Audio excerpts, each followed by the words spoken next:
नमस्कार साथियों, मैं B L Ludi lab assistant selected आप सभी का मेरे इस YouTube चैनल पे स्वागत करता हूं।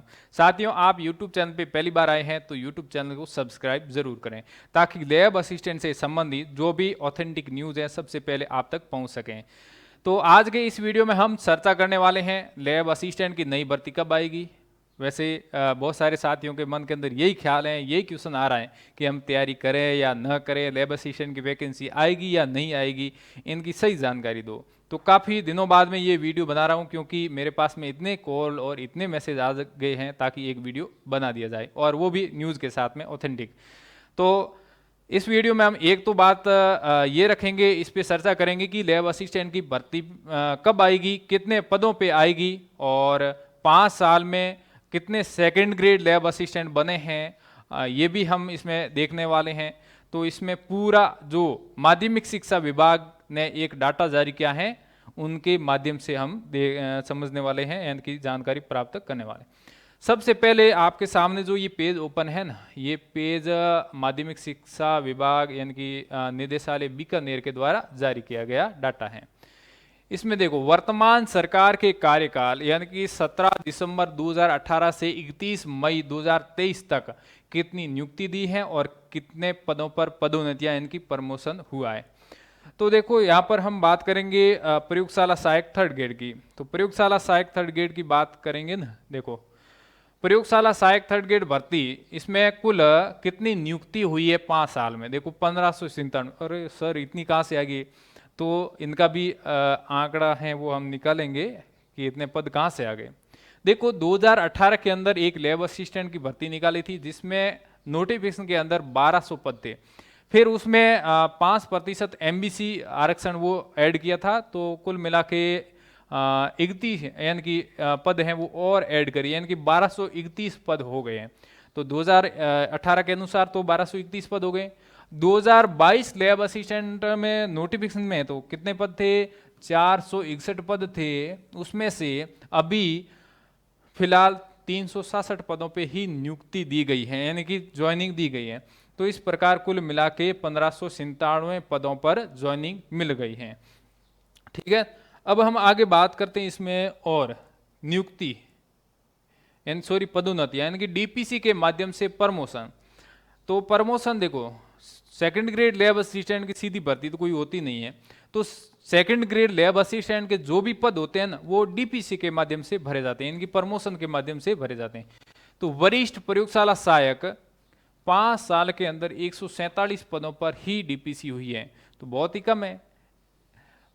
पिछले गवर्नमेंट के कार्यकाल में देखा जाए तो कोई भी डीपीसी नहीं हुई, यानी कि कोई प्रमोशन नहीं हुआ है।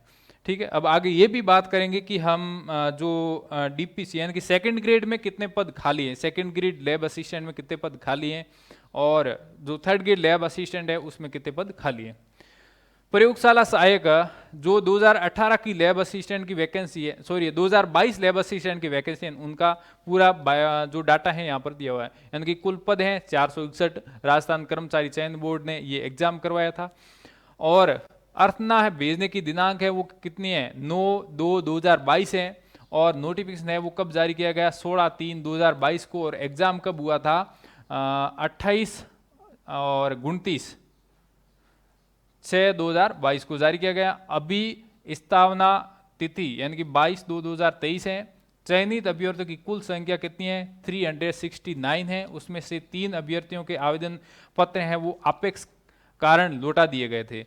तो इस प्रकार 23/5/2023 को जिला स्तर पर काउंसलिंग करवा के 367 पदों पे क्या है, नोटिफिकेशन यानी कि नियुक्ति आदेश हैं वो जारी किए गए। ये देख लो आप, स्पष्ट रूप से आपको दिख रहा है ना, यानी कि जिला स्तर पर काउंसलिंग करवा के 367 पदों के नियुक्ति आदेश हैं वो जारी कर दिए गए। तो इसको नियुक्ति मिल गई है।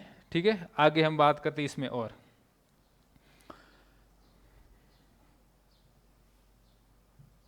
देखो ठीक है, यानी कि विभिन्न पदों पर दी गई नवीन नियुक्तियां एवं विभागीय पदोन्नतियां सर्जित नवीन पदों का विवरण यहाँ पर दिया गया है।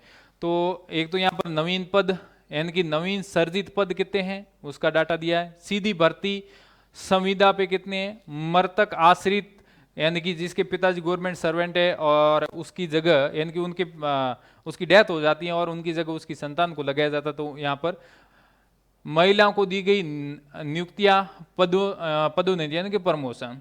तो सेकंड ग्रेड लैब असिस्टेंट में प्रमोशन यहाँ पर दिया गया है। वरिष्ठ प्रयोगशाला सहायक में 147 प्रमोशन हुआ है पिछले 5 साल में। फिर यहाँ पर हम बात करते हैं लैब असिस्टेंट थर्ड ग्रेड की। तो लैब असिस्टेंट थर्ड ग्रेड का जो डाटा है वो देखते हैं। यहाँ पर नवीन पद तो सर्जित डाटा नहीं लिखा गया है। 1597 पदों पे वैकेंसी निकाल के ज्वाइनिंग दे दी, यानी कि 2018 वाली भी इसमें ऐड की है जो हमने देख लिया अभी। और मृतक जो आश्रित हैं उनको 1183 पदों पे ज्वाइनिंग दी गई है और महिला को यानी कि 119 पदों पे ज्वाइनिंग दी गई है। आगे इसमें और देखते हैं। उससे पहले यदि आप लैब असिस्टेंट की तैयारी कर रहे हैं तो आप सर्वोदय कैरियर इंस्टीट्यूट एप्लीकेशन के साथ में जुड़ के अपनी तैयारी बढ़िया कर सकते हैं, जिसमें साइंस लैब असिस्टेंट और जियोग्राफी लैब असिस्टेंट का कोर्स स्टार्ट किया गया है, जिसमें आपको कंप्लीट क्लास के वीडियो, नोट्स की पीपीटी, यूनिट वाइज टेस्ट और टेस्ट सीरीज, यानी कि एग्जाम से पहले एक टेस्ट सीरीज चलाएंगे, वो भी इसमें ऐड रहेगी। इस प्रकार आपको कंप्लीट तैयारी करवाई जाएगी। साइंस में फर्स्ट पेपर और सेकंड पेपर पूरा कोर्स करवाया जाएगा और जियोग्राफी में जीके और जियोग्राफी का कोर्स कंप्लीट करवाया जाएगा। और कोई हेल्प चाहिए, कांटेक्ट करना है, तो यहाँ पर मेरे जो कांटेक्ट नंबर है वो दिए हैं, आप इस पर कॉल या मैसेज कर सकते हो।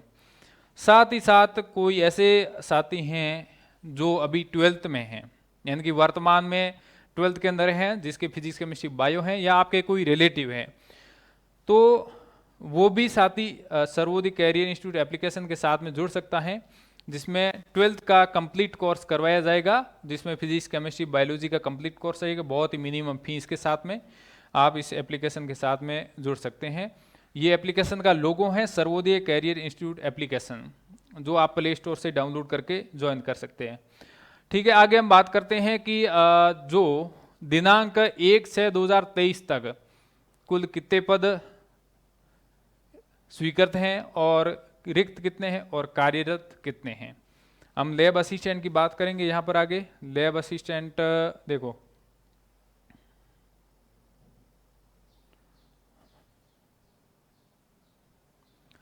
हाँ, प्रयोगशाला सहायक, यहाँ पर ग्रेड 3700 लिखा हुआ है। 3700 ग्रेड का मतलब है ये सेकंड ग्रेड प्रयोगशाला सहायक है, यानी कि प्रयोगशाला सहायक सेकंड ग्रेड। तो सेकंड ग्रेड का ग्रेड पे कितना होता है, 3700 होता है। और इसमें कुल पद कितने हैं स्वीकृत, 450, और रिक्त पद कितने हैं, 235, और कार्यरत कार्मी कितने हैं, 215 कार्यरत हैं। तो ये डाटा हो गया सेकंड ग्रेड लैब असिस्टेंट का। ये तो अपने काम का नहीं है सीधी भर्ती में, तो काम का कौन सा है, काम का है अपने पास में थर्ड ग्रेड लैब असिस्टेंट का। तो यहाँ पर दिया प्रयोगशाला सहायक का 2800 पे ग्रेड, तो 2800 पे ग्रेड है ना, ये थर्ड ग्रेड लैब असिस्टेंट है। और इन पदों पर सीधी भर्ती यानी कि नोटिफिकेशन निकालते हैं। तो कुल हैं वो स्वीकृत पद कितने, 4160 हैं, और उसमें से 900 पद हैं वो रिक्त हैं, और 3260 पदों पे यानी कि कार्यरत है कार्मिक। तो ये 900 पद हैं वो अभी वर्तमान समय में रिक्त हैं। अब ये जो 900 पद हैं इसमें से ही हम बात करें ना, 900 पद हो गए, और उसमें से अभी वर्तमान में 2022 लैब असिस्टेंट के 95 कैंडिडेट हैं जिनको अभी ज्वाइनिंग नहीं मिली है। तो इनको ज्वाइनिंग मिलेगी तो पीछे 805 पद रह जाएंगे। तो 805 पदों पे वैकेंसी निकाल सकते हैं। तो फिक्स 805 पद तो वैकेंसी आएगी नहीं, हो सकता है इससे 150 या 200 कम पदों पे भी नोटिफिकेशन आ सकता है। ठीक है, अब देखो 95 ये हो गए, और अब हम आगे बात करते हैं। इसमें एक और है प्रयोगशाला परिचारक। देखो ये दिया हुआ है 72 पॉइंट नंबर, यानी कि प्रयोगशाला परिचारक। प्रयोगशाला परिचारक क्या है, प्रयोगशाला परिचारक भी एक स्कूल के अंदर पोस्ट होती है जो लैब से संबंधित होती है, यानी कि लैब का देख रेख करना वो होता है। लेकिन इनका जो ग्रेड पे है ना वो 1700 ही है। तो इसमें कुल स्वीकृत पदों की संख्या है वो कितनी है, 1770 है, और 1139 रिक्त पद है, और 331 पदों पर प्रयोगशाला परिचारक कार्यरत हैं। तो इन पे भी नोटिफिकेशन आ सकता है, पद ऐड हो सकते हैं, ज़रूरी नहीं है, क्योंकि इसमें खाली है पद, इसलिए मैं यहाँ पर आपको बता रहा हूँ। ठीक है, आगे हम और देखते हैं। देखो कुल कितने पदों पर नोटिफिकेशन आएगा, मेन ये बातें हैं, आपके डाउट सारे यहाँ से क्लियर होने वाले हैं। देखो 805 पद थे यहाँ पर माध्यमिक शिक्षा विभाग में, अभी वर्तमान समय में खाली 900 पद खाली थे, लेकिन वो जो 95 पद है वो अपने काम के नहीं है, तो इस प्रकार 805 पद खाली है। तो 805 पद है, उसमें से लगभग 600 पदों पे नोटिफिकेशन देखने को मिल सकता है, क्योंकि यहाँ पर जो 800 के 800 पद हैं उस पर नोटिफिकेशन संभावना कम लग रही है। तो मान लो कि 600 पदों पे आएगा। उसके बाद में ये तो हो गया स्कूल का। अब कॉलेज के अंदर लगभग 200 के आसपास मिल सकता है, 100 या 200 के आसपास साइंस में। फिर जियोग्राफी लैब असिस्टेंट की बात करें तो 200 पदों पे, और उसके बाद में और बात करें हम किसकी, एग्रीकल्चर है, फॉरेंसिक डिपार्टमेंट है, उनके अंदर लैब असिस्टेंट की, तो वो हो जाएगी यहाँ पर 200 के आसपास। तो ये हो जाएगा लगभग, ये 1200 हो रहा है, लेकिन हम मान लेते हैं कि 1000 से 1200 पर नोटिफिकेशन आ सकता है। अब देखो मान लो नोटिफिकेशन है वो इससे कम पदों पे आ सकता है, ज़्यादा पदों पे आ सकता है, तो ये कोई फिक्स नहीं है, ये अपन अनुमान लगा रहे हैं कि इतने पद खाली हैं तो इस पे नोटिफिकेशन निकाल सकते हैं, क्योंकि वर्तमान में जो बजट घोषणा हुई थी उसके अंदर ये बताया कि 1 लाख पदों पे नोटिफिकेशन निकालेंगे। तो जितने पद खाली हैं उनका डेटा ले रहे हैं, और डेटा लेने के बाद में नोटिफिकेशन है वो निकाल सकते हैं। तो लगभग उम्मीद है ये कि लगभग 1000 से 1200 पदों पर नोटिफिकेशन जारी हो सकता है। अब ये कब आएगा, मेन ये मुद्दा है। देखो आचार संहिता लग रही है 15 अक्टूबर के आसपास, 15 अक्टूबर के आसपास क्या लग रही है, आचार संहिता लग रही है। तो आचार संहिता लगने के बाद में कोई भी नोटिफिकेशन जारी नहीं होता है जब तक इलेक्शन कंप्लीट ना हो जाए, और नई गवर्नमेंट आएगी वो निकाल सकती है।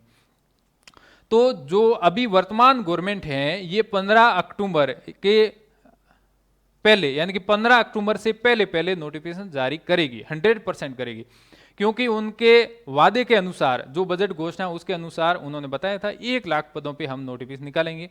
तो जल्दी ही ये नोटिफिकेशन देखने को आपको मिल जाएगा। अब मैंने एक बार पहले वीडियो में बताया था, वीडियो बना के, कि लगभग जून या जुलाई के आसपास नोटिफिकेशन आ सकता है, तो वो मैंने किसी ऑथेंटिक न्यूज़ के आधार पे बताया था, लेकिन अब गवर्नमेंट जारी नहीं करी है तो वो तो अब देखो उनका मामला है। अपन अनुमान लगा सकते हैं कि इतनी तारीख तक नोटिफिकेशन जारी हो सकता है, क्योंकि उन्होंने एक नोटिफिकेशन ये बताया था कि 31 मई से पहले पहले अर्थना है वो कर्मचारी चयन बोर्ड को भेजनी है। तो अर्थना भेजने के बाद में हमने देखा पहले अभी जो ये फाइल थी उसके अंदर अर्थना भेजते हैं, फिर उसके बाद में नोटिफिकेशन जारी करते हैं। तो अर्थना भेजने की दिनांक है वो कितनी थी, 31 मई थी। तो 31 मई के लगभग 1 या 2 महीने बाद में नोटिफिकेशन आना चाहिए, लेकिन अभी तक नहीं आया है, क्योंकि वो 2022 बजट के अनुसार था। तो हो सकता है दोनों के पद, यानी कि 2022 बजट 2023 का जो बजट है उनके पद हैं वो शामिल करके एक नोटिफिकेशन निकालें, तो ये हो सकता है, इस कारण लेट हो सकता है। फिर एक बार उपेंद्र यादव जो बेरोजगार संघ के अध्यक्ष हैं उन्होंने भी एक बार बताया था कि लैब असिस्टेंट है, जो पीटीआई है, और लाइब्रेरियन है, और फर्स्ट ग्रेड सेकंड ग्रेड हैं, उनके पदों पर नोटिफिकेशन जल्दी देखने को मिलेगा। और अभी फाइलें वर्तमान समय में वित्त विभाग के पास गई हुई है, वहाँ से स्वीकृति मिलते ही कर्मचारी चयन के पास, कर्मचारी जो चयन बोर्ड है उनके पास में डाटा आ जाएगा और वो नोटिफिकेशन जारी कर देगा। तो आप अपनी तैयारी को जारी रखो। आपको बहकाने वाले 1000 मिलेंगे कि कब आएगी कब नहीं आएगी, आप दूसरे की तैयारी कर लो, उसकी कर लो, उसकी कर लो। ज्ञान कभी भी व्यर्थ नहीं जाता है, लेकिन अभी मन के अंदर ये भी ख्याल आता है कि वैकेंसी नहीं आएगी तो वो ज्ञान क्या काम का। तो वैकेंसी 100% आएगी, आप बी पॉजिटिव रहो। सबसे पहले जो मैंने लगाया था बी पॉजिटिव वाला, जो ये देखो बी पॉजिटिव, मस्त रहो यार। जिंदगी में कई उतार चढ़ाव आते हैं, सफलता मिलती हैं, गिरते हैं, चढ़ते हैं, हार माननी नहीं अपने को। बी पॉजिटिव, यानी कि पॉजिटिव एनर्जी के साथ में आप संघर्ष करोगे तो आपका रिजल्ट भी पॉजिटिव ही रहेगा, क्योंकि जो ज्ञान है वो ग्रहण तभी होता है जब अपन पॉजिटिव रहते हैं। ऐसे बहुत पढ़ लेते हैं, नेगेटिव ख्याल आएंगे मन के अंदर, आएगी नहीं आएगी, फिर वो पढ़ा हुआ भी व्यर्थ चला जाता है, वो उतना याद भी नहीं हो पाता है। तो इसलिए आप पॉजिटिव माइंड के साथ में, पॉजिटिव एनर्जी के साथ में अपने संघर्ष को जारी रखो, मंजिल अवश्य मिलेगी, अवश्य मिलेगी, अवश्य मिलेगी। मैं दोबारा कहता हूँ, आप अपने रास्ते को भटकाओ मत, सही दिशा में पढ़ते रहो, नोटिफिकेशन 100% आएगा। टाइम थोड़ा सा लग सकता है, अब कब तक, आचार संहिता से पहले पहले। अब आचार संहिता नहीं होती तो लॉन्ग चला जा सकता था, लेकिन अभी आचार संहिता के बाद में नोटिफिकेशन जारी नहीं करेंगे तो उससे पहले पहले नोटिफिकेशन 100% जारी कर देंगे। तो इसलिए आपको हार नहीं माननी है, लगातार बढ़ते जाना, बढ़ते जाना, बढ़ते जाना है। अब जीके की बात करें, जीके आपको नया वाला पढ़ना पड़ेगा, इसकी भी जल्दी ही आपको मार्केट के अंदर ऑथेंटिक बुक देखने को मिल सकती हैं, तो उसके अकॉर्डिंग आपको तैयारी स्टार्ट कर देनी। अभी वर्तमान समय में जीके के अंदर आप क्या कर सकते हो, जैसे साइंस वाले हैं तो साइंस वालों के लिए जैसे India GK, world GK, psychology है, और राजस्थान का करंट अफेयर है। फिर जैसे ही और साथ साथ में सब्जेक्ट वाला पेपर यानी कि फिजिक्स, केमिस्ट्री, बायो, और ज्योग्राफी वाला है, और वो राजस्थान का इतिहास पढ़ सकते हैं क्योंकि उसमें ज़्यादा फेरबदल नहीं है। और फिर उसके बाद में जो आपके ज्योग्राफी मेन सब्जेक्ट है उसकी आप बढ़िया तैयारी कर सकते हैं। आप सर्वोदय कैरियर इंस्टीट्यूट एप्लीकेशन के साथ में भी जुड़ सकते हैं, जहाँ पन्नाराम जी आपको ज्योग्राफी पढ़ा रहे हैं, और फिजिक्स, केमिस्ट्री, बायो जो साइंस वाले कैंडिडेट हैं वो भी सर्वोदय कैरियर इंस्टीट्यूट एप्लीकेशन के साथ जुड़ सकते हैं, बढ़िया तैयारी कर सकते हैं। कोई भी आपको डाउट है तो आप कॉल या मैसेज कर सकते हैं। तो आज के इस वीडियो में इतनी, और आपके कोई भी कंफ्यूजन है तो आप कमेंट बॉक्स में कमेंट करो। एप्लीकेशन का लिंक भी मैं इस जो वीडियो के डिस्क्रिप्शन में दे दूंगा, वहाँ से आप एप्लीकेशन को भी डाउनलोड कर सकते हैं। थैंक यू, धन्यवाद, जय हिंद।